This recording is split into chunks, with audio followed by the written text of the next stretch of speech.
Enthalpy change of solution, enthalpy change of hydration last class में discuss किया था। ठीक है, इंथैल्पी चेंज ऑफ सॉल्यूशन क्या होता है हमारे पास? देखो सबसे पहले हम लोगों ने लैटिस इंथैल्पी देखी थी। लैटिस इंथैल्पी डिसोसिएशन वाली हमने ना, लैटिस इंथैल्पी के बारे में हमने क्या देखा था कि when one mole of an ionic compound is formed from its gaseous ions, तो वो हमारे पास उस वक्त जो इंथैल्पी चेंज होता है उसको हम लैटिस इंथैल्पी कहते हैं। ठीक है, तो एक हम लोगों ने लैटिस इंथैल्पी देखी थी।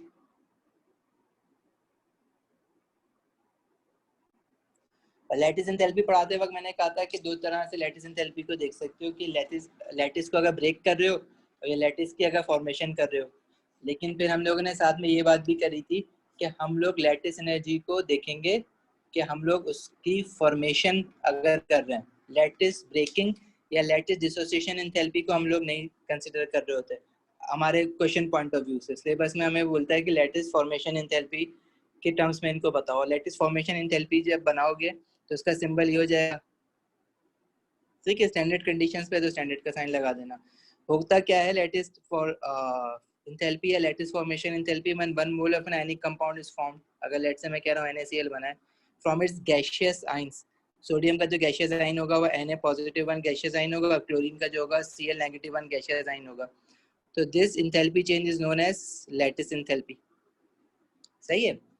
अच्छा, फिर हम लोगों ने एक देखी इंथैल्पी चेंज ऑफ सॉल्यूशन।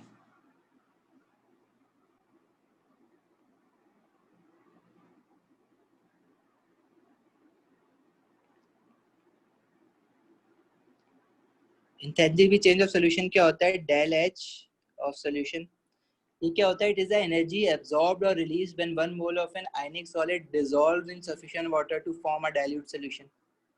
ठीक है, फॉर एग्जांपल मेरे पास कोई भी जैसे NaCl में ले लूं, ठीक है, इसको हमने क्या करा, पानी में डाला, पानी में डालने पे ये एक्वा साइन बन जाएगा। डिसॉल्व का क्या मतलब है कि NaCl जो है वो एक्वा साइन बन जाए अपने। तो ये जो एनर्जी चेंज है, इंथैल्पी चेंज जो है, इसको हम कहते हैं कि इंथैल्पी चेंज ऑफ सॉल्यूशन। अच्छा, ये हमारे पास एंडोथर्मिक भी हो सकती है और एक्सोथर्मिक भी हो सकती है। लैटिस इंथैल्पी फॉर्म हो रही है ना, तो ये हमारे पास हमेशा एक्सो होती है। एनर्जी रिलीज होगी ना जब बॉन्ड बनेंगे, इसलिए ये हमेशा एक्सो होती है। सॉल्यूशन जो है वो एंडो एक्सो दोनों होती है, क्योंकि सॉल्यूशन को जब हमने डीप में जाके देखा था तो हमने क्या बात करी थी कि NaCl में Na पॉजिटिव और Cl नेगेटिव के जो बॉन्ड बने हुए हैं, वाटर मॉलिक्यूल्स क्या करेंगे, वो बॉन्ड को ब्रेक करेंगे और ब्रेक करने के बाद Na पॉजिटिव जो है वो पार्शियल नेगेटिव ऑफ ऑक्सीजन उसके साथ जाके लग जाएगा, और जो Cl नेगेटिव है वो पार्शियल पॉजिटिव ऑफ हाइड्रोजन उसके साथ जाके लग जाएगा। तो पहले आयनिक बॉन्ड ब्रेक हो रहा है। ठीक है, ब्रेकिंग हो रही है आयनिक बॉन्ड की। ठीक है, और बॉन्ड जो बन रहे हैं वो क्या बनते हैं, फिर आयन और डायपोल बॉन्ड बनते हैं। आयन डायपोल बॉन्ड फॉर्म हो रहा है। सही है, तो इसमें बॉन्ड ब्रेकिंग और बॉन्ड फॉर्मेशन दोनों है। लैटिस एंथैल्पी में सिर्फ और सिर्फ जो हम पढ़ रहे हैं ना, लैटिस फॉर्मेशन एंथैल्पी, इसमें सिर्फ और सिर्फ बॉन्ड फॉर्मेशन है। तो ये जाहिर है बॉन्ड फॉर्म होता है तो एनर्जी रिलीज होती है। जब एनर्जी रिलीज होगी तो वो रिएक्शन क्या होगा, एक्सोथर्मिक। लेकिन जब सोल्यूशन में की कोई चीज डिसॉल्व हो रही होती है, सोल्यूशन बन रहा होता है, तो बॉन्ड ब्रेकिंग भी होती है, आयनिक बॉन्ड टूट रहे होते हैं और आयन डाइपोल बॉन्ड फॉर्म हो रहा है। आयन डाइपोल बॉन्ड क्या है, कैटाइन का पार्शियल नेगेटिव ऑफ ऑक्सीजन के साथ और एनाइन का पार्शियल पॉजिटिव ऑफ हाइड्रोजन के साथ। तो आयन डाइपोल बॉन्ड फॉर्म हो रहा है। अगर बॉन्ड ब्रेकिंग एनर्जी ज्यादा होगी, ठीक है, अगर ये हायर होगी और बॉन्ड फॉर्मेशन एनर्जी कम होगी, मतलब बॉन्ड ब्रेकिंग अगर बड़ी है बॉन्ड फॉर्मेशन से, तो तुम्हें पता है कि एनर्जी एब्जॉर्ब ज्यादा हो रही है, तो ये फिर इस केस में एंडोथर्मिक बन जाएगा। लेकिन अगर बॉन्ड ब्रेकिंग एनर्जी कम है बॉन्ड फॉर्मेशन से, तो फिर आपको पता है कि ये एक्सोथर्मिक बन जाएगा। ठीक है, अच्छा, जितनी ज्यादा नेगेटिव होगी उतना चीज ज्यादा सॉल्युबल होगी, ये बहुत इंपॉर्टेंट बात है। अगर डेल H ऑफ सोल्यूशन जितना नेगेटिव होगा, मोर नेगेटिव का क्या मतलब है कि मोर सॉल्युबल होगी चीज। मोर नेगेटिव मतलब है कि ज्यादा बॉन्ड बने। ज्यादा बॉन्ड बने का क्या मतलब है कि वाटर ने ज्यादा कैटाइन और एनाइन अलग अलग करें, ज्यादा बॉन्ड फॉर्मेशन हो रही है, ज्यादा एनर्जी रिलीज हो रही है। तो enthalpy change of solution when more negative, negative में अगर वैल्यू बड़ी होगी तो इट इज मोर सॉल्युबल।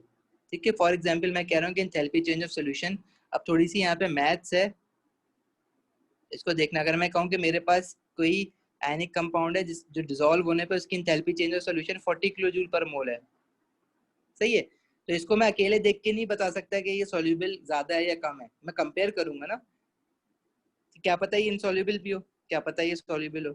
अच्छा, अब अगर एंथैल्पी चेंज ऑफ सॉल्यूशन +20 है तो मोर नेगेटिव कौन है, +20 या +40? हाँ भाई, मोर नेगेटिव क्या है, +20 या +40? 20। +20 मोर नेगेटिव, या मोर एक्सो कह दो उसको, ये मोर एक्सोथर्मिक है, तो ये ज्यादा मोर नेगेटिव है, तो मतलब ये ज्यादा सॉल्युबल होगा, ये मोर सॉल्युबल है एज कम्पेयर टू जो ऊपर वाला मैंने दिया है। अब नेगेटिव में भी मिलती हैं ये तुम्हें, अब लेट्स से आयनिक NaCl जो होता है उसकी होती है -787 किलो जूल पर मोल, सही है, तो ये इन दोनों से ज्यादा सॉल्युबल होगा क्योंकि ज्यादा नेगेटिव है। इसी तरह अगर कोई मेरे पास ये है, इसकी एंथैल्पी चेंज ऑफ सॉल्यूशन है -900 किलो जूल पर मोल, तो ये इन तीनों से भी ज्यादा सॉल्युबल होगा क्योंकि ये मोस्ट नेगेटिव है, तो ये मोस्ट सॉल्युबल होगा, सही है, ये बात कॉम्प्रिहेंड कर रहे हो ना? जी सर। अच्छा, तो फिर हमारे पास जो तीसरी टाइप की थी ना वो थी एंथैल्पी चेंज ऑफ हाइड्रेशन।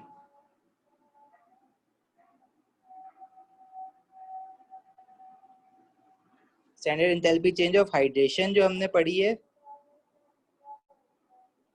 उसको हमने डिनोट किया डेल एच ऑफ हाइड्रेशन। ये क्या है, it is the enthalpy change when 1 mole of a gaseous ion, अब गैसियस आयन ले लिया मैंने सोडियम का, is dissolved in water to form 1 mole of a aqueous ion. Solution में भी यही हो रहा था, लेकिन सोल्यूशन में गैसियस आयन से नहीं बन रहा था, वो सब्सटेंस आयनिक कंपाउंड से बन रहा था, ठीक है। अच्छा, अब इसके अंदर क्या हो रहा है, इसके अंदर कोई बॉन्ड ब्रेकिंग है मुनीब, क्या कोई बॉन्ड ब्रेकिंग हो रही है इसके अंदर जैसे सॉल्यूशन में हो रही थी? सॉल्यूशन में बॉन्ड ब्रेकिंग हो रही थी, किसमें, आयनिक बॉन्ड टूट रहा था और आयन डायपोल बॉन्ड बन रहा था। क्या हाइड्रेशन में कोई बॉन्ड ब्रेकिंग हो रही है? आपके पास गैसियस आयन है, वो पानी में डिसॉल्व होकर एक्वस आयन बन गया, बॉन्ड फॉर्मेशन तो हो रही है। क्या बॉन्ड फॉर्मेशन हो रही है कि जो आपका गैसियस आयन है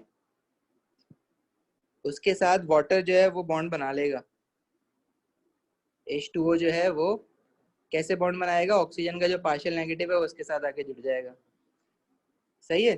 तो बॉन्ड फॉर्मेशन तो है, क्या बॉन्ड ब्रेकिंग है किसी किस्म की इसमें? मुनीब, एहसन, जवाब दो। नहीं है सर। बॉन्ड फॉर्मेशन इसमें नहीं है, सॉरी, बॉन्ड फॉर्मेशन इसमें, बॉन्ड ब्रेकिंग इसमें नहीं है। ब्रेक क्या करोगे, ब्रेक तो कुछ करने की जरूरत ही नहीं पड़ी ना, Na पॉजिटिव गैसियस आयन ऐसे ही मिल गया था तुम्हें, ब्रेक करने की कोई जरूरत ही नहीं पड़ी। तो इसमें सिर्फ और सिर्फ बॉन्ड फॉर्मेशन है, और जिसमें सिर्फ और सिर्फ बॉन्ड फॉर्मेशन होगी तो उसमें क्या होगा, एनर्जी हमारी रिलीज हो रही होगी हमेशा, एनर्जी रिलीज ओनली, समझ आई? जैसे यहाँ पे लैटिस एंथैल्पी में हमने देखा था सिर्फ और सिर्फ बॉन्ड फॉर्मेशन थी, एनर्जी रिलीज हो रही थी, इसलिए ये हमेशा एक्सो होती थी, नेगेटिव। तो एंथैल्पी चेंज ऑफ हाइड्रेशन जो होगी ना वो भी हमेशा नेगेटिव ही होगी, सिर्फ ऑलवेज नेगेटिव।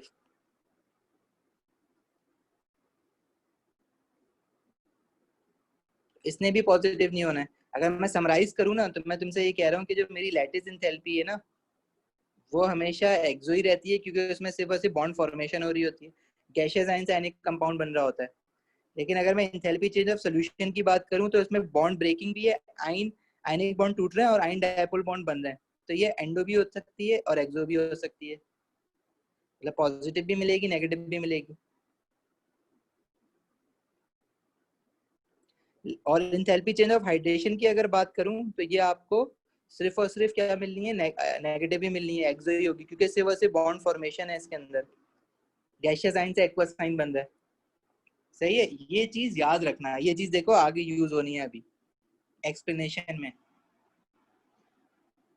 अच्छा, फिर हम लोगों ने साइकिल देखी थी, एंथैल्पी चेंज, अगर कोई चीज डिसॉल्व हो रही है किसी चीज में, अगर इसका क्वेश्चन भी किया था ना हमने, आसान सा क्वेश्चन था, बस उसमें गलती क्या करते हैं, हाइड्रेशन से एक आयन की ले लेते हो। मैंने तुम्हें कहा था कि अगर मेरे पास कोई आयनिक कंपाउंड है, जैसे ये बेचारा NaCl हर जगह आता है सॉलिड फॉर्म में, इसको आपने पानी में डाला, पानी में डालने पे ये डिसॉल्व होके एक्वा साइन बना लेगा ना, Na पॉजिटिव एक्वा साइन और Cl-1 एक्वा साइन। तो इसको हमने क्या नाम देना है, क्योंकि ये सोल्यूशन है, this is enthalpy change of solution. अच्छा, अगर मेरे पास इनके गैसियस आयन होते, जैसे Na पॉजिटिव का गैसियस आयन होता और Cl नेगेटिव का गैसियस आयन होता, और उनको अगर मैं पानी में डालता तो क्या होते, वो एक्वा साइन बनते, ये वाले। तो जब गैसियस आयन से एक्वा साइन बनते हैं कोई भी चीज, तो वो हमने क्या पढ़ी, हाइड्रेशन। ठीक है ना, जब भी कोई चीज गैसियस आयन से एक्वा साइन बन रही है, मतलब वाटर इनके साथ बॉन्ड बना रहे हैं, एक गैसियस देख, लिखने में तो मैंने सिर्फ G और AQ लिख दिया, तुम बोलोगे वाटर कहाँ है इसमें, वाटर था जब ही तो एक्वस आया है। वाटर ने Na पॉजिटिव गैसियस आयन के साथ बॉन्ड बना लिया और उसको एक्वा साइन बना दिया। तो ये हमारे पास असल में क्या है, एंथैल्पी चेंज ऑफ हाइड्रेशन। और पहली वाली जो है enthalpy change of hydration of Na positive है, और दूसरी वाली enthalpy change of hydration of Cl negative है। तो दोनों अलग अलग लिखनी है, हम लोग सिर्फ एक ले लेते हैं, ये गलती होती है। और फिर क्या है कि इन गैसियस आयन को अगर मैं आयनिक कंपाउंड बना दूं, तो ये वाली एंथैल्पी चेंज क्या है, लैटिस एंथैल्पी। तो this is lattice enthalpy of NaCl। अच्छा, ये एक्वस फॉर्म में बन गया ना, तो यहाँ एक्वस लिख दो। तो ये एक साइकिल बन जाता है। इस साइकिल को अगर आप इक्वेशन बनाते हो यूजिंग हेल्स लॉ, तो हेल्स लॉ करोगे तो इसको सिंप्लीफाई करोगे, तो ये सिंप्लीफाई होने के बाद सोल्यूशन जो है ना वो कुछ ऐसी आ जाती है, हाइड्रेशन माइनस लैटिस एंथैल्पी। मैंने अभी तुम लोगों से क्या बात की, अगर सोल्यूशन जितना नेगेटिव होगा, ठीक है, तो उतनी ज्यादा चीज सॉल्युबल होगी, यही बात हो रही है ना। क्या मतलब है कि नेगेटिव का क्या मतलब है कि आयन डायपोल बॉन्ड सबसे ज्यादा बन रहे हैं, और आयन डायपोल बॉन्ड जब ज्यादा बन रहे हैं तो मतलब वो एक्सो हो गया। और जब भी आयन डायपोल बॉन्ड ज्यादा बन रहे हैं, इसका क्या मतलब है कि चीज ज्यादा डिसॉल्व हो रही है। जो ज्यादा डिसॉल्व हो रही है, मोर नेगेटिव, और मोर नेगेटिव होगी तो वो मोर सॉल्युबल होगी। तो इंथैल्पी चेंज ऑफ सोल्यूशन की ना अपने आप में एक बहुत ज्यादा इंपॉर्टेंस है। इंथैल्पी चेंज ऑफ सोल्यूशन जितना नेगेटिव होगा, आप बोलोगे वो सॉल्ट उतना ज्यादा सॉल्युबल है। बचपन में पढ़ते थे ना ओ लेवल में, सॉल्युबिलिटी ऑफ सॉल्ट्स। तो सॉल्युबिलिटी ऑफ सॉल्ट हम कैसे पता लगा सकते हैं, एंथैल्पी चेंज ऑफ सॉल्यूशन देख के। अगर एंथैल्पी चेंज ऑफ सॉल्यूशन जितना जिस सॉल्ट का नेगेटिव है, उतना ज्यादा वो सॉल्युबल होगा। तो ये जो इक्वेशन हमने बनाई थी ना, इसके क्वेश्चन तो करे थे कि बस इक्वेशन बना के छोड़ना नहीं था। यहाँ पे ये जो चीज है ना सोल्यूशन, ये बताती है कि जितना नेगेटिव है, more negative more soluble is the salt. इसलिए इसकी एक इंपॉर्टेंस बन जाती है प्रैक्टिकल लाइफ में। प्रैक्टिकल लाइफ एज इन के केमिस्ट्री की वो प्रैक्टिकल लाइफ में, more negative means more soluble। सही, यहाँ तक कोई क्वेश्चन? नहीं सर। अच्छा, अब जो चीज है ना वो थोड़ी मुश्किल है, ध्यान से सुनना, कुछ प्रॉब्लम हो तो पूछ लेना। देखो, अगर मैं तुम्हें बात करूं लैटिस, कोई भी मेरे पास, इसी को ले लेते हैं NaCl को। Na सोडियम के नीचे अगर मैं NaCl के बाद पोटेशियम को लूं तो पोटेशियम क्लोराइड बन जाएगा। फर्क क्या है सोडियम और पोटेशियम में? डाउन द ग्रुप है पोटेशियम। सोडियम का साइज अगर ये है तो पोटेशियम का साइज बड़ा होता है, लेकिन दोनों पे चार्ज तो +1 का है ना। तो अगर मैं इन दोनों की लैटिस एंथैल्पी की बात करूं, मैं तुमसे स्ट्रेट फॉरवर्ड क्वेश्चन ये पूछ लूं कि बताओ कौन सा ज्यादा सॉल्युबल है, सोडियम क्लोराइड ज्यादा सॉल्युबल है या पोटेशियम क्लोराइड ज्यादा सॉल्युबल है? तो आप इसकी बोलोगे कि यार एंथैल्पी चेंज ऑफ सॉल्यूशन जिसकी ज्यादा नेगेटिव है वो ज्यादा सॉल्युबल है। मेरा क्वेश्चन क्या है कि which is more soluble, sodium chloride और पोटेशियम क्लोराइड? तो आपने मुझे आंसर में क्या लिखना है, आपने बोला डेल एच सोल्यूशन जिसका मोर नेगेटिव होगा, मोर नेगेटिव मतलब मोर एक्सो, जिसका डेल एच सोल्यूशन मोर एक्सो या मोर नेगेटिव होगा, दैट इज मोर सॉल्युबल। ठीक है, अब अगर मैं थ्योरेटिकली आपसे पूछूं कि बताओ किसका del H of solution more negative होगा, तो वो आप कैसे बताओगे? आप इस इक्वेशन को देखोगे, सोल्यूशन की इक्वेशन जो बन रही है हाइड्रेशन माइनस लैटिस, तो आप देख लो कि यार ये लैटिस और हाइड्रेशन को कंपेयर करवा रहा है। अब देखो ये डाउन द ग्रुप बात हो रही है ना, अगर मैं नीचे बात कर रहा हूँ। अब अगर मैं ग्रुप 2 की भी बात करूंगा तो भी यही होगा। अगर मैं मैग्नीशियम क्लोराइड और कैल्शियम क्लोराइड की बात करूं या बेरियम क्लोराइड, उसके नीचे चले जाओ। वैसे हमारे सिलेबस में ग्रुप 2 के लिए है।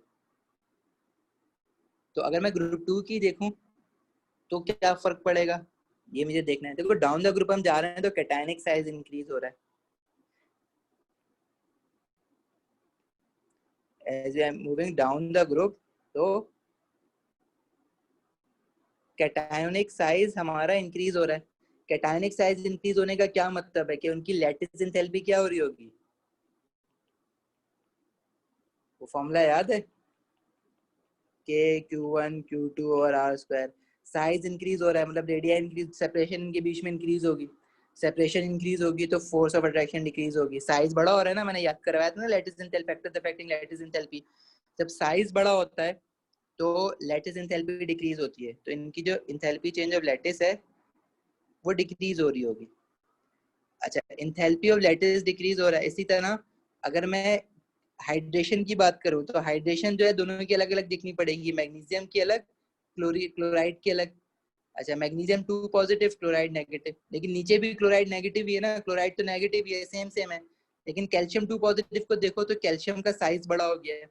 Calcium 2 positive ion, barium 2 positive ion का साइज उससे ज्यादा बड़ा हो गया है। तो साइज जब बड़ा होता है ना तो हाइड्रेशन एंथैल्पी भी डिक्रीज होती है। सही है।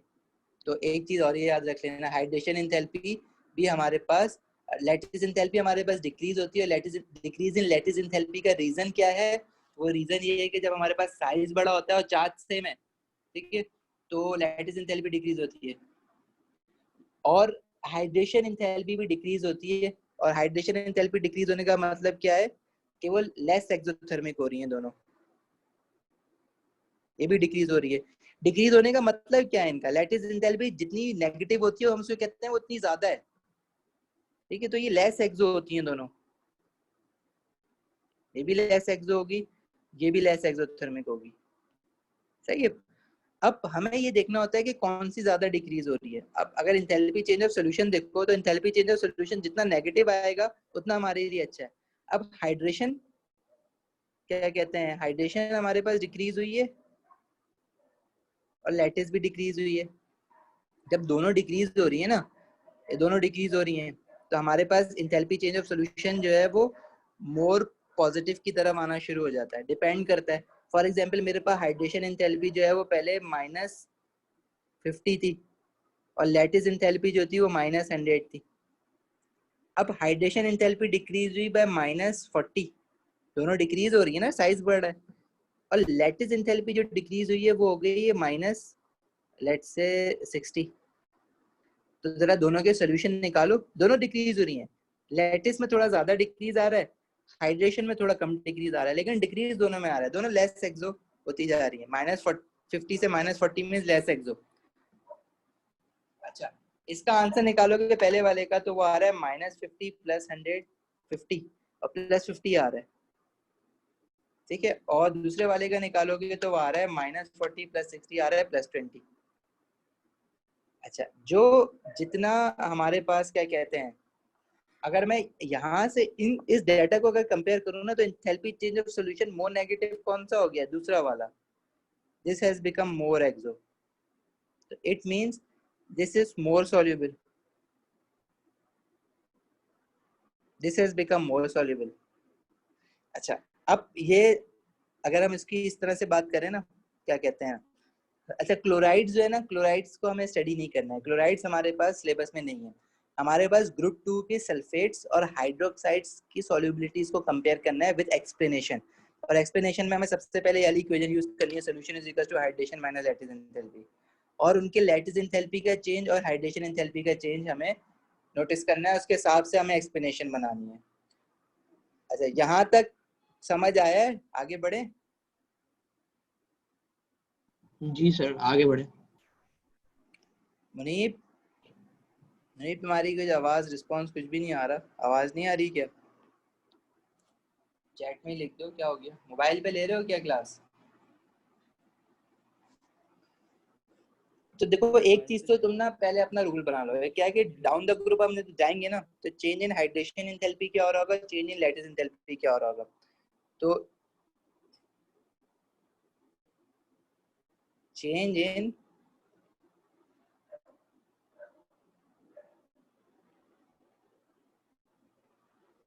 Hydration enthalpy, enthalpy change of hydration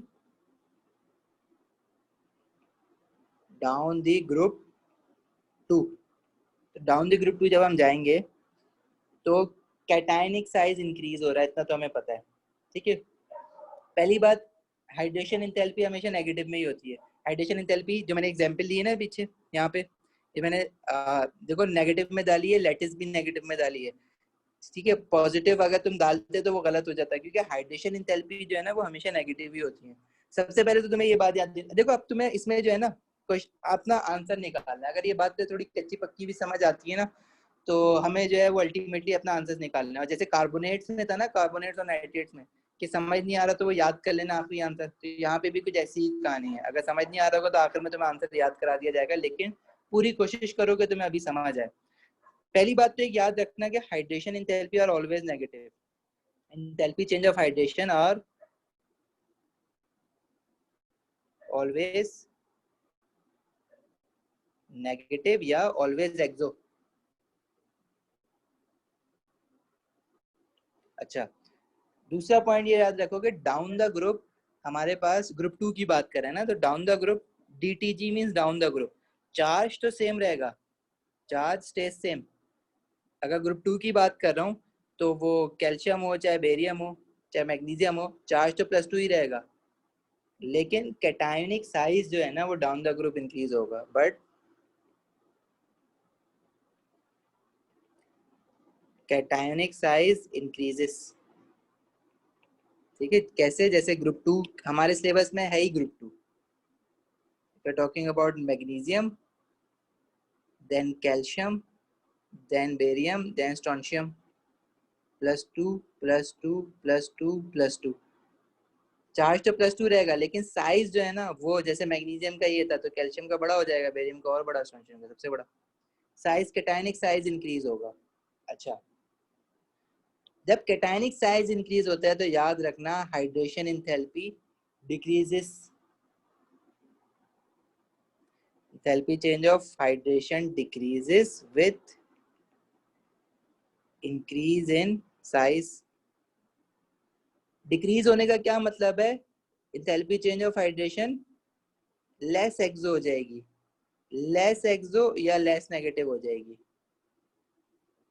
decrease होने का मतलब यह है, अगर मतलब वो मेरे पास -50 थी, तो लेस एक्सोथर्मिक होने का मतलब यह है कि वो -50 से -40 हो जाएगी।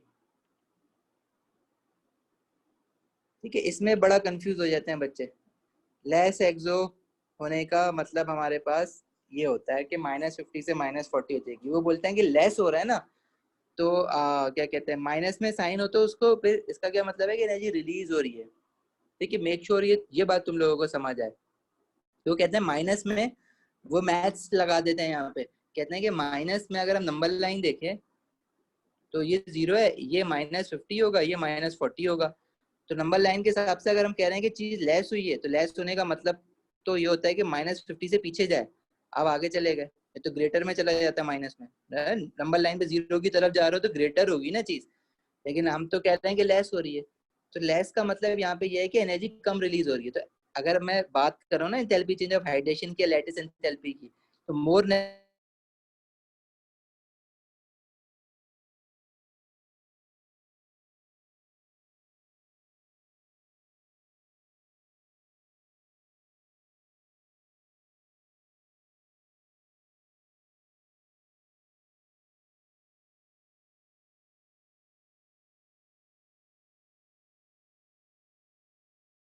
सर आपकी आवाज नहीं आ रही।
अब वो रिकॉर्ड कर लेना सर, सही है।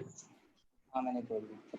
अच्छा देखो क्या हो रहा है कि डाउन द ग्रुप हम जब जा रहे हैं ना, तो कैटायनिक साइज तो इंक्रीज हो रहा है। मैं एनायनिक साइज पे क्यों नहीं फोकस कर रहा, क्योंकि एनाइन तो मेरा सेम रहना है। अगर मैं बात करूंगा मैग्नीशियम सल्फेट की, तो मैग्नीशियम सल्फेट को मैं कंपेयर कराऊंगा कैल्शियम सल्फेट के साथ, तो सल्फेट सल्फेट तो सेम ही है ना, सिर्फ मैग्नीशियम से कैल्शियम चेंज हुआ है। तो मुझे कैटायनिक साइज से मैं ज्यादा इंटरेस्टेड हूँ। कैटायनिक साइज इंक्रीज हो रहा है तो लैटिस एंथैल्पी जो है वो डिक्रीज होती है, क्योंकि इनवर्सली प्रोपोर्शनल है। अच्छा जब लैटिस एंथैल्पी डिक्रीज होती है, तो इसको मैं, डिक्रीज होने का मतलब क्या है कि इनको मैं ये भी कह सकता हूँ ना कि लैटिस एंथैल्पी डिक्रीज का मतलब लेस एक्सो हो रही है। ठीक है, again it is becoming less exothermic. ठीक हो गया। तो दो चीजें हमने देखी, हाइड्रेशन एंथैल्पी डिक्रीज होती है with the increase in cationic size, और लैटिस एंथैल्पी डिक्रीज होती है with the increase in cationic size. इन दोनों चीजों को अगर मैं समराइज करूँ ना, सिंपल स्वीट एंड सिंपल अगर मैं बात करूँ ना तुमसे, जो तुम्हें याद होनी चाहिए, तो मैं बात करूंगा कि डाउन द ग्रुप 2, ठीक है, क्या होता है, तो आप कहोगे कि लैटिस एंथैल्पी लेस एक्सो होगी, और हाइड्रेशन एंथैल्पी भी लेस एक्सो होगी। अगर वो रीजन पूछता है तो रीजन क्या बोलोगे, कैटायनिक साइज इंक्रीजेस, बस। ये सारी मैंने बात बताई है ना इतनी लंबी, उस बात का नटशेल समरी है। Down the group 2 lattice enthalpy hydration enthalpy both decreases और become less exo. Why? Because cationic size increases. Decrease का मतलब less exo, because cationic size increases, that's it. वो सारी बात जो है वो ये है, तुम्हें भाई ये वर्ड याद होना चाहिए। अच्छा, उसकी बेसिस पे ना हम कंपेयर करते हैं सॉल्युबिलिटीज ऑफ टू ग्रुप 2 कंपाउंड्स, एक तो ग्रुप 2 हाइड्रोक्साइड्स और एक ग्रुप 2 सल्फेट्स। हम लोग देखते हैं सॉल्युबिलिटीज ऑफ ग्रुप 2 हाइड्रोक्साइड्स। तो ग्रुप 2 हाइड्रोक्साइड्स को कंपेयर करते हैं। ग्रुप 2 हाइड्रोक्साइड्स में क्या क्या आ जाएगा, magnesium hydroxide,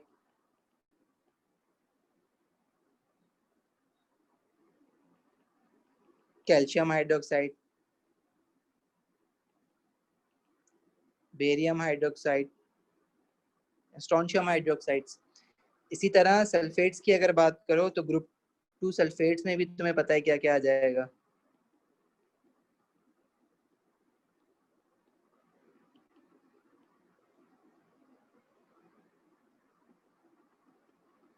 magnesium sulphate, calcium sulphate, barium sulphate and strontium sulphate. सही है, तो ये हमारे पास है। अच्छा, अब हमें इनकी सॉल्युबिलिटीज देखनी है, लेकिन सॉल्युबिलिटीज देखने के लिए हमें इंथैल्पी चेंज ऑफ सॉल्यूशन जिसकी ज्यादा नेगेटिव होगी वो तो ज्यादा सॉल्युबल होगा। हमें फाइनली ये डिसाइड करना होता है कि enthalpy change of solution down the group negative हो रही है या पॉजिटिव हो रही है, बस that's it. Enthalpy change of solution down the group negative होगी तो मतलब down the group solubility increase हो रही है, और अगर पॉजिटिव होगी तो down the group solubility decrease हो रही है। अगर मैं हाइड्रोक्साइड्स की बात करूँ ना, तो हम डाउन द ग्रुप हाइड्रोक्साइड्स में क्या होता है और सल्फेट्स में क्या होता है, ठीक है, हमें ये देखना होता है, ये समझना होता है, और फिर उसके बाद जो है वो आंसर में हमें सिर्फ रेप्लिकेट करना होता है। आंसर जो याद किया हुआ है ना वो जाके लिख दोगे। अगर मैं ग्रुप 2 हाइड्रोक्साइड की बात करूं, तो solubility down the group increase होती है।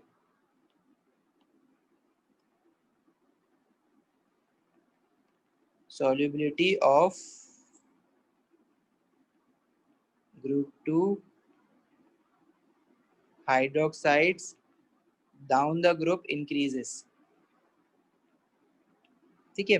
और सल्फेट्स की अगर बात करूं, तो solubility of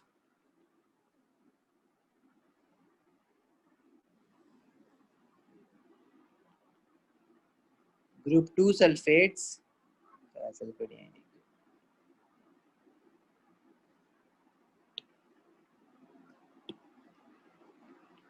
down the group decreases, ठीक है। Sulphates down the group decrease हो रहा है और hydroxide down the group increase हो रहा है, ठीक है। दोनों के लिए चीज सेम है, बस फर्क क्या है, इसमें हाइड्रोक्साइड है, यहाँ पे सल्फेट है। डाउन द ग्रुप दोनों में कैटायनिक साइज इंक्रीज हो रहा है, दोनों में इंक्रीज हो रहा है कैटायनिक साइज। अगर मैं ये तो नहीं कह सकता ना कि एक में इंक्रीज हो रहा है एक में डिक्रीज हो रहा है, दोनों में इंक्रीज हो रहा है। लेकिन एनाइन देखो दोनों में डिफरेंट है, हाइड्रोक्साइड और सल्फेट। तो ऐसा क्या है वो समझना है हमें, ठीक है। देखो हाइड्रोक्साइड जो होता है ना वो स्मॉल होता है anion as compare to sulphate. Sulphate का एनाइन जो है ना वो बहुत बड़ा होता है।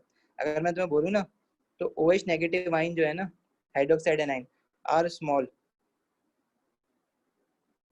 लेकिन जो सल्फेट का एनाइन है ना वो बड़ा है। तो इसमें मैं ये कह सकता हूँ कि सल्फेट एनाइन जो है वो लार्ज है।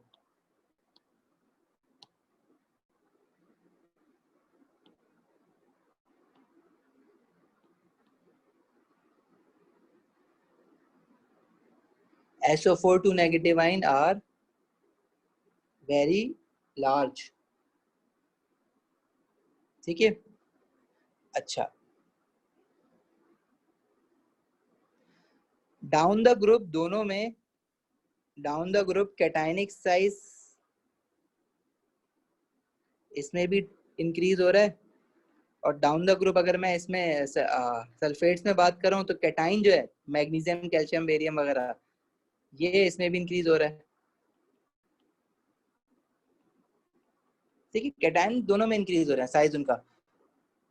अच्छा, तो उसकी वजह से देखो हो क्या रहा है, फर्क किस पे पड़ रहा होगा, अल्टीमेट फर्क पड़ रहा होगा एंथैल्पी चेंज ऑफ सॉल्यूशन पे। और enthalpy change of solution basically हमारे पास क्या है, अगर मैं देखूं सॉल्यूशन जितना नेगेटिव होगा उतनी ज्यादा चीज सॉल्युबल होगी। मतलब डाउन द ग्रुप अगर मैं बात करूं हाइड्रोक्साइड्स में तो del H of solution becomes more negative या more exo down the group. और अगर मैं इसमें बात करूं तो इसमें क्या है सल्फेट्स में del H of solution becomes less negative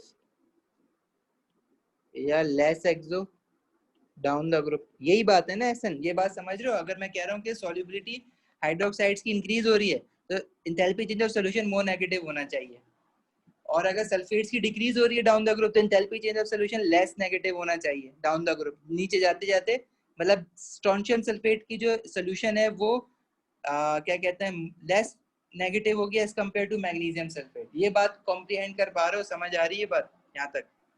ji sir समझ आ रहा है। ठीक है। और इंथैल्पी चेंज ऑफ सॉल्यूशन जो होता है वो क्या होता है, वो सिर्फ एक चीज पे डिपेंड नहीं कर रहा, वो हाइड्रेशन पे भी डिपेंड कर रहा है और लैटिस पे भी डिपेंड कर रहा है, सही है। इंथैल्पी चेंज ऑफ सॉल्यूशन दोनों पे डिपेंड कर रहा है। लेकिन जैसे जैसे हाइड्रोक्साइड्स में हम नीचे जाते हैं ना तो कैटाइन और हाइड्रोक्साइड दोनों छोटे छोटे, जैसे नीचे जाते हैं तो हाइड्रोक्साइड तो वही रहता है लेकिन कैटाइन बड़ा होता जाता है। तो अच्छा, सल्फेट्स में क्या हो रहा है, सल्फेट का एनायन इतना बड़ा है ना कि सल्फेट को फर्क नहीं पड़ा कि उसके साथ जो कैटाइन है उसका साइज इंक्रीज हो रहा है या नहीं हो रहा, क्योंकि सल्फेट इटसेल्फ बहुत बड़ा है, उसको फर्क ही नहीं पड़ा कि कैटाइन इंक्रीज हो रहा है। लेकिन जब हाइड्रोक्साइड के साथ जो कैटाइन लगे हुए हैं वो अपना साइज इंक्रीज करते हैं तो हाइड्रोक्साइड को पता चलता है कि हाँ भाई बराबर वाली चीज इंक्रीज हो रही है, क्योंकि हाइड्रोक्साइड ऑलरेडी छोटा था और सल्फेट ऑलरेडी इतना बड़ा था कि कैटाइन इंक्रीज हुआ तो वो उसको पता ही नहीं चला कि अब कैटाइन भी कुछ जो है वो इंक्रीज हो रहा है मेरे पास। तो क्या होगा, लैटिस एंथैल्पी डिपेंड करती है ना साइज पे। तो अगर सल्फेट, अगर मैं लैटिस एंथैल्पी दोनों की कंपेयर करूं तो हाइड्रोक्साइड की जो लैटिस एंथैल्पी है ना उस पर बड़ा फर्क पड़ेगा नीचे जाते हुए, लेकिन सल्फेट्स की जो लैटिस एंथैल्पी है उस पर ज्यादा फर्क नहीं पड़ेगा क्योंकि लैटिस एंथैल्पी डिपेंड करती है कैटाइन और एनाइन दोनों पे, सही है। अब एनाइन इतना बड़ा था, कैटाइन जो है छोटा छोटा बढ़ रहा है थोड़ा थोड़ा, लेकिन पूरे कंपाउंड पे फर्क नहीं पड़ रहा क्योंकि ज्यादातर उसकी लैटिस एंथैल्पी जो है ना वो सल्फेट की वजह से, सल्फेट्स। लेकिन हाइड्रोक्साइड्स में ऐसा नहीं है, हाइड्रोक्साइड में फर्क पड़ रहा है क्योंकि हाइड्रोक्साइड खुद छोटा सा है। तो डाउन द ग्रुप 2 अगर हम बात करें तो सॉल्युबिलिटी सल्फेट की डिक्रीज क्यों हो रही है, कैटायनिक साइज इंक्रीज हुआ जिसकी वजह से लैटिस एंथैल्पी और हाइड्रेशन एंथैल्पी दोनों डिक्रीज होती है। हमने लैटिस एंथैल्पी ऑफ हाइड्रेशन और सॉरी हाइड्रेशन एंथैल्पी और लैटिस एंथैल्पी दोनों का हमने बात की ना कि जब down the group size increase होगा कैटायन का तो दोनों डिक्रीज होंगी, सही है। तो डिक्रीज तो दोनों होती है, लेकिन लैटिस एंथैल्पी जो है ना उसमें सल्फेट्स के केसेस में इतना ज्यादा डिक्रीज नहीं आता जितना हाइड्रेशन के केस में आ जाता है। मतलब मैं तुमसे सिर्फ ये कह रहा हूँ कि डाउन द ग्रुप 2 जो सल्फेट्स होते हैं उसमें बस तुम्हें एक लाइन याद करनी है सिंपल, ठीक है। क्या लाइन है, इसमें अगर तुम बात करोगे ना सल्फेट्स में, तो सल्फेट्स में तुम कहोगे down the group two sulphates. ठीक है, ग्रुप 2 सल्फेट्स में क्या हो रहा है, लैटिस एंथैल्पी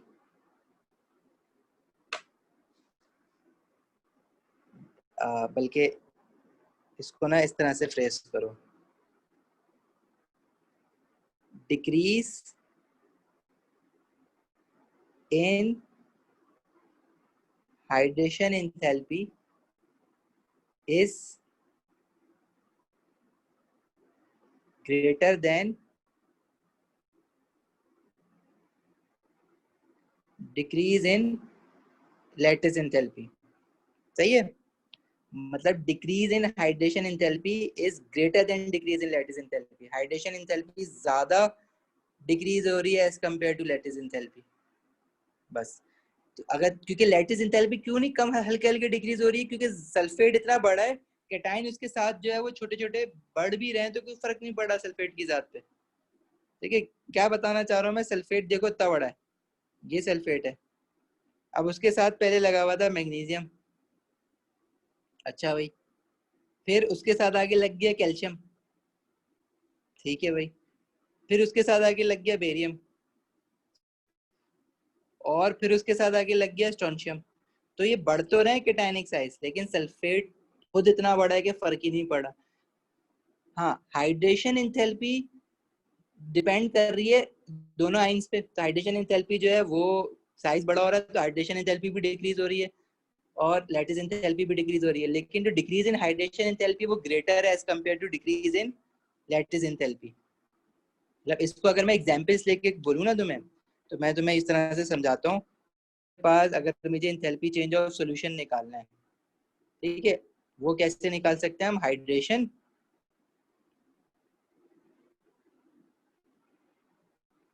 माइनस लैटिस, ये इक्वेशन है, ये याद कर लो ना इस इक्वेशन को इस फॉर्म में। तो हाइड्रेशन एंथैल्पी पहले मेरे पास 95 थी और लैटिस एंथैल्पी मेरे पास 100 थी। दूसरे केस में हम जैसे डाउन द ग्रुप गए ना, जब डाउन द ग्रुप अगर जाए तो हाइड्रेशन एंथैल्पी भी डिक्रीज होगी। मैं कह रहा हूँ -75, अच्छा ये कितना आ रहा है, ये आ रहा है +5 किलो जूल पर मोल। अब जैसे जैसे मैं नीचे जा रहा हूँ तो ये -75 हो गए, ये डिक्रीज हो गई। इसी तरह 100 से वो क्या हो गई, -90। अच्छा, अब हाइड्रेशन एंथैल्पी में जो डिक्रीज आया ना वो ज्यादा बड़ा आया है, देखो -95 से -75, 20 का डिक्रीज आया है, और लैटिस एंथैल्पी में सिर्फ 10 का डिक्रीज आया है। तो डिक्रीज दोनों ही है लेकिन हाइड्रेशन ज्यादा डिक्रीज हुई है। तो इसको अगर मैं सॉल्व करके निकालूंगा तो ये आएगी +15 किलो जूल पर मोल। अब देखो डिक्रीज दोनों में हुआ, लेकिन एक में ज्यादा हुआ, हाइड्रेशन में ज्यादा हुआ, उसकी वजह से ओवरऑल एंथैल्पी चेंज और सोल्यूशन देखो नीचे वाली जो है वो मोर पॉजिटिव हो गई है। अब जैसे जैसे नीचे जाओगे सल्फेट्स में, ये मोर पॉजिटिव होती जाएगी, +15 के बाद लेट्स से +25 हो गई है, फिर +40 हो गई है। मोर पॉजिटिव का क्या मतलब है, लेस नेगेटिव। जब भी एंथैल्पी चेंज और सोल्यूशन लेस नेगेटिव होती है तो चीज क्या होती जाती है, इनसॉल्युबल, लेस सॉल्युबल होती जाती है। तो सल्फेट्स की सॉल्युबिलिटी डिक्रीज होगी डाउन द ग्रुप। इसी तरह हाइड्रोक्साइड्स की अगर बात करो ना, तो हाइड्रोक्साइड्स में भी ऐसे ही हो रहा है, down the group lattice enthalpy और हाइड्रेशन एंथैल्पी दोनों डिक्रीज हो रही हैं। ठीक है, लेकिन उनमें क्या है, उनमें क्या है, फर्क क्या है कि जब कैटायनिक साइज इंक्रीज हो रहा है तो सिग्निफिकेंट इफेक्ट हो रहा है लैटिस एंथैल्पी पे। लैटिस एंथैल्पी पे यहाँ पे सल्फेट्स में फर्क नहीं पड़ रहा था ज्यादा, लेकिन हाइड्रोक्साइड के केस में लैटिस एंथैल्पी पे भी बहुत बड़ा फर्क पड़ रहा होगा। लैटिस एंथैल्पी भी बहुत जल्दी जल्दी डिक्रीज हो रही होगी, जिसकी वजह से क्या होगा, जब दोनों डिक्रीज होंगी ना तो डाउन द ग्रुप अगर तुम ये वैल्यूज निकालोगे तो ये पॉजिटिव होने के बजाय नेगेटिव होना शुरू हो जाएंगी, मोर नेगेटिव। तो हाइड्रोक्साइड जो है वो सॉल्युबल होता जाएगा। सही है ऐसा? अच्छा तो सर वो जो आपने मतलब सल्फेट्स की हेडिंग डाल के ये जो ब्लैक में लिखा है, ये भी याद करना पड़ेगा? ये इक्वेशन ये वाली? नहीं नहीं, इसके नहीं ऊपर तुम्हें ये जो याद आपने लिखा है। हाँ यही। ये कह रहे हो? हम्म। अच्छा देखो, तुम्हें जो याद करना है ना, अब ये जो आज की क्लास में जितनी भी बात हुई है ना, ठीक है, अब देखो ये बात वैसे एज अ टीचर मुझे बोलनी नहीं चाहिए ना, क्योंकि मैं तो चाहता हूँ कि आप पढ़ रहे हो तो चीज समझो ना, क्योंकि मैं तो पूरी कोशिश कर रहा हूँ समझो। अगर नहीं समझ पा रहे हो तो मतलब मेरा कहीं पे फेलियर हो रहा है कि जो मैं सही से डिलीवर नहीं कर पा रहा, चीज को एक्सप्लेन नहीं कर पा रहा आसान करके उसको। लेकिन देखो आज की बात, आज की क्लास में जितनी भी बात हुई है, अगर इसमें से तुम्हें कुछ भी समझ नहीं आता ना, खुदा ना खास्ता, तो पता है तुम्हारे मार्क्स पे कोई फर्क नहीं पड़ना। क्यों? ऐसा नहीं है कि एक पेपर में आता नहीं है, ये आता है, लेकिन इसको किस तरह से घुमाएगा। देखो इसको घुमाने का इसमें कोई चीज नहीं है, स्ट्रेट फॉरवर्ड बात है ना। ट्रेंड जो है वैसे चेंज हो रहा है। जैसे याद है तुम लोगों ने ट्रेंड इन आयनाइजेशन एनर्जी पढ़ा था एएस में, अक्रॉस द पीरियड।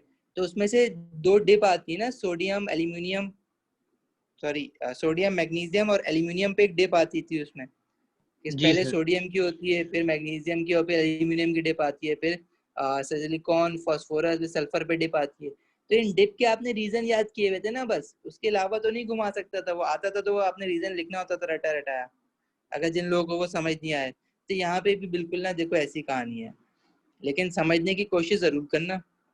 ये जो हमने आज की क्लास में पढ़ा है ना सारा, कि क्या हो रहा है सॉल्युबिलिटी में, यहाँ तक तो हम लोगों ने एस लॉग यहाँ तक तो समझना जरूरी है, क्योंकि वो क्वेश्चन में लास्ट क्लास में जब हमने करे थे तो सॉल्व करवा रहा है बकायदा एस लॉग। ये जो आज की क्लास की कहानी है ना पेज 13 से, change in hydration enthalpy down the group 2, जाहिर है ये तो याद कर लो कि क्या हो रहा है। Down the group 2 hydration enthalpy decrease हो रही है, ठीक है, लेस एक्सो हो रही है। क्यों हो रही है? कैटायनिक साइज इंक्रीज हो रहा है, तो ये याद कर लेना। और lattice enthalpy down the group में क्या फर्क हो रहा है ये याद कर लेना। उसके बाद जो है ना ये सारी चीजें जो हैं, जैसे ये हो गई, ठीक है, अगर ये तुम्हें समझ तो आ जाएगा वैसे। अगर लेकिन यहाँ पे कंफ्यूजन हो रही है ना पेज 14 पे, तो चलो कोई बात नहीं, इसका कोई मसला नहीं है। एग्जाम में ना तुमसे वो बस वो सिंपल ये पूछेगा, why solubility of group 2 sulfate decreases down the, you should explain it। किस तरह से एक्सप्लेन करोगे? Down the group 2 cationic size increases, 1 mark. which decreases the magnitude of lattice enthalpy, 2 mark. and hydration enthalpy, but decrease in hydration is greater, 3 mark. thus enthalpy change of solution become more endothermic। तो more endo का मतलब less exo ना, मैं less exo की terms में भी बात कर सकते हो। 4 मार्क्स तुमने उठा लिया इसमें से, ये सिर्फ रट्टा मार के। लेकिन समझ आए तो बहुत अच्छी बात है ना, क्योंकि ये स्ट्रेट फॉरवर्ड ही है ना। पास पेपर खोलोगे 4 मार्क का सवाल एक लिखा हुआ है, वैसे solubility of group 2 sulphate decrease down the group. अब तुम्हें तो याद मतलब है ना। सही है, मतलब ये जो आपने नोट्स के अंदर क्वेश्चन बनाए हुए हैं ये इम्पोर्टेंट है। हाँ ये इम्पोर्टेंट है, लेकिन हर चीज में नहीं। जैसे मैं तुम्हें बता दिया ना बार बार कि सॉल्युबिलिटी ऑफ सल्फेट्स की बात कर रहा है, हाइड्रोक्साइड्स की बात कर रहा है, तो ये हो गया, ठीक है। इसी तरह फिर मैंने कहा था trend in thermal decomposition of carbonates and nitrates, उसका भी मैंने बना दिया, क्योंकि मुझे पता है देखो समझाने की पूरी कोशिश करनी है, लेकिन मुझे पता है कि अगर ये चीज कहीं समझ आए ना आए, समझ तो आ जाएगी कैसे कार्बोनेट जो है वो आसान था, समझ आ गया था। लेकिन अगर ये सॉल्युबिलिटी और सल्फेट और हाइड्रोक्साइड में अगर आपको प्रॉब्लम हो रही है ना समझने में, तो इसको छोड़ के नहीं जाना है, इसमें से ये पूरी ये पेज याद कर लेना है बस। और दुआ करनी है कि ये क्वेश्चन आ जाए, क्योंकि ये क्वेश्चन आएगा तुम जाके आंखें बंद करके लिख के आ जाओगे। 4 मार्क का आ गया तो 4 मार्क तो सिक्योर हो गए ना, ठीक है। तो ये याद कर लेना है ये पेज, इसकी इंपॉर्टेंस ये है। ठीक हो गया? सही, ठीक है।